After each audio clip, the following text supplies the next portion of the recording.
कलाम मुक़द्दस में से इमसाल की किताब उसका दूसरा बाब। खुदावंद के कलाम में लिखा है, ऐ मेरे बेटे, अगर तू मेरी बातों को कबूल करे और मेरे फरमान को निगाह में रखे, ऐसा कि तू हिकमत की तरफ कान लगाए और फहम से दिल लगाए, बल्कि अगर तू अक्ल को पुकारे और फहम के लिए आवाज़ बुलंद करे और उसको ऐसा ढूंढे जैसे चांदी को, और उसकी ऐसी तलाश करे जैसे पोशीदा खजानों की, तो तू खुदावंद के खौफ को समझेगा और खुदा की मार्फत को हासिल करेगा। क्योंकि खुदावंद हिकमत बख्शता है, इल्मो फहम उसी के मुंह से निकलते हैं। वो रास्तबाजों के लिए मदद तैयार रखता है और रास्त रो के लिए सिपर है, ताकि वो अदल की राहों की निगहबानी करे और अपने मुकद्दसों की राह को महफूज रखे। तब तू सदाकत और अदल और रास्ती को, बल्कि हर एक अच्छी राह को समझेगा, क्योंकि हिकमत तेरे दिल में दाखिल होगी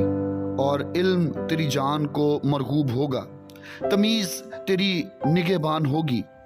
फहम तेरी हिफाजत करेगा, ताकि तुझे शरीर की राह से और काजगो से बचाएं, जो रास्तबाजी की राह को तर्क करते हैं, ताकि तारीकी की राहों में चलें, जो बदकारी से खुश होते हैं और शरारत की कजरवी में खुश रहते हैं, जिनकी रवशें नाहमवार और जिनकी राहें टेढ़ी हैं, ताकि तुझे बेगाना औरत से बचाएं, यानी चिकनी चुपड़ी बातें करने वाली पराई औरत से,